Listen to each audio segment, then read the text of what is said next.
Colossus, aka Piotr Rasputin, first hit the scene in Giant Size X-Men issue 1 in 1975, and he's been a staple in the X-Men roster ever since. Known for his physically imposing metallic form, Colossus is one of the strongest on the team. But he's not just all muscle. Colossus has a lot of hidden abilities and skills that you may not know about. So today we are counting down the top 10 superpowers you didn't know Colossus had. Let's get to it. In at number 10, he is self-sustaining. Peter's mutant ability allows for him to transform his body into a steel-like substance, often referred to as organic steel, giving him superhuman strength, stamina, endurance ability. That we all know.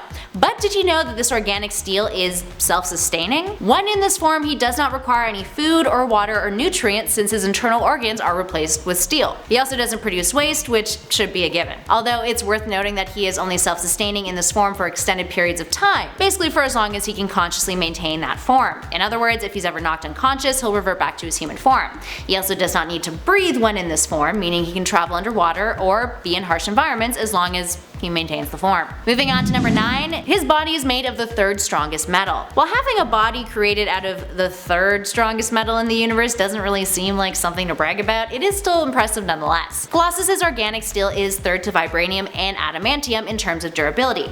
While there has been a wee bit of retconning over the years considering what metal is actually the strongest, it's generally agreed upon that adamantium is the strongest, although Uru is in another precious class in itself. One thing we do know for sure is that Colossus's body has been shown to be stronger than everything but vibranium and adamantium. While those two can damage Colossus, a great amount of strength is required to actually cut through his body, meaning characters like Wolverine would have a tough time with his claws damaging the hero, although once upon a time the Demon Sim used Logan's dismembered claws to puncture through Peter's body. A whole other thing though. And as seen in the crossover X-Men Spider-Man issue 4, he is also vulnerable to the anti-metal Antarctic vibranium. His body will actually shift to human form instinctively when he is faced with a weapon made from that material. Up next, number 8, he is bendable. While he may be immensely durable, did you know that Colossus's organic steel form could be permanently bent? Well, sort of. So, during World War Hulk, Colossus went face to face with Hulk and the big green monster bent his arm backwards. Here's where things get a little frustrating for him. When he is in his metal form, as long as his injuries or breaks are fixed, he doesn't risk being hurt in his human form. So Colossus ended up hitting up Beast, who then used a super hot laser to heat up his metal body and slowly bent it back into place. This has also happened on other occasions using different methods. For example, Magneto has used his magnetism powers to return Colossus's bits back to where they're supposed to be in the past. And at number 7, neck snapping. Okay, alright, not a power, more so a line that he's willing to pass. But considering he's a superhero, and an X-Men nonetheless, taking names and snapping necks is a pretty big jump from superhero heroics. That's murder, you guys. This went down in 1986 during the infamous Mutant Massacre, in which the Marauders, under Mr. Sinister's command, attempted to slaughter all of the Morlocks. The X-Men got involved, and Colossus came face to face with one of the Marauders, Riptide, who can spin his body into a tornado and eject razor-sharp spines from his flesh. Now those didn't have much of an effect on Peter though, who went after Riptide after he had attacked Nightcrawler. He snapped his neck in the process. Now for a guy who's usually depicted as quite virtuous, he has an interesting history when it comes to morals. Despite being a generally good dude, he has done some morally questionable stuff over the years aside from homicide, including hooking up with Kitty Pryde when she was just a teenager. She was roughly 13 when he was 19. Yeah, the relationship was cut short thanks to Jim Shooter, and later was revitalized years later when they were both age appropriate. In at number 6, his Ultimate Universe powers. Colossus on Earth 1610, the Ultimate Universe, has a slightly different skill set than that of Peter of Earth 616. In the somewhat controversial Ultimate X-Men series, many of our beloved mutants were altered in ways that weren't so great. Colossus, in this case, was an addict, but his addiction was tied to his abilities. Essentially, this alternate version of Colossus was unable to move his body when he transformed into his organic metal form. He was basically a big ol' statue. So in order to move around, he took a mutant enhancement called Banshee, which is a highly addictive drug, and Colossus would need to be constantly doping up on Banshee in order to keep up with the rest of the X-Men team. And at number 5, slowed aging. This is actually a byproduct of a previous number on our list, the fact that Colossus is self-sustaining. Now there have been periods in the comics where Colossus has been able to return to his human form. While in this state, his human form remained unchanged. His teammates theorized that in his organic metal form, Colossus is fresh of cellular degradation, meaning he doesn't age.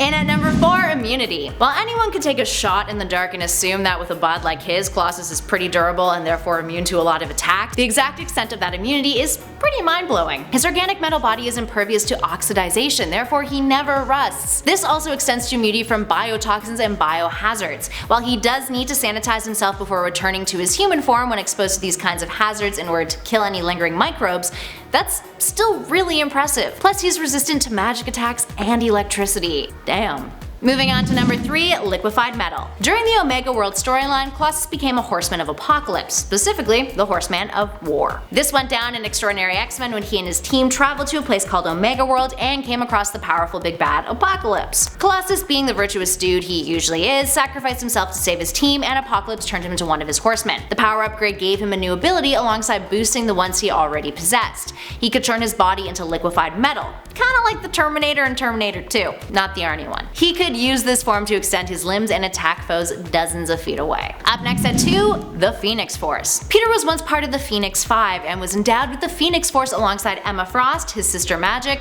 Namor, and of course, Cyclops, who led the team of sorts. This went down in Avengers vs. X-Men when Cyclops led the characters to the moon in pursuit of Wolverine and Hope Summers, and the Phoenix Force appeared. Iron Man had been building a weapon to fight the Phoenix Force, so when it was attacked, in order to survive, it made all 5 of those characters its avatar, in which the characters split the power amongst themselves, but were still immensely strong. With this power upgrade, Colossus could use cosmic flames, projecting them and manipulating them at will. Initially he wanted to do good with the Phoenix Force, and he and his fellow avatars had decided to use it to make the world a better place, by providing free energy, pure water, and food across the globe. It's also worth mentioning that at the time he still had the powers that we're about to discuss in our next and final number. In at number 1, he had Juggernaut's powers. Okay, so you know how Juggernaut Kane Marco gets his powers thanks to being the mystical entity Sidorak's avatar? Well, once upon a time, prior to Avengers vs. X-Men, during the Fear Itself storyline, Sidorak made Colossus his new avatar. Context time. In order to prevent his sister Magic from becoming Sidorak's new avatar, Colossus sacrificed himself, a thing that he tends to do a lot, it's a trend, taking her place instead. Colossus essentially became the new Juggernaut, taking all of his powers and even wore a similar costume to his. Unfortunately, these powers came with some additional hangups. Sidorak had a parasitic effect on the mutant, giving him claws and spikes over time. A demon form that Sidorak admitted he gave Peter because he was one of his favorite hosts. Weird gift. The demon's presence also altered his personality, filling his mind with destructive thoughts, hence why during Avengers vs. X-Men, Colossus' sister broke him free of Sidorak's grasp. Alright, there we have it friends, which of these powers surprised you? Give us a shout in those comments below and let us know your thoughts and feels. If you dug this video, you know what to do, hit that thumbs up, share with a friend, and be sure to subscribe to Top 10 Nerd if you haven't already. In the meantime, thanks for watching. Catch you all in the next one.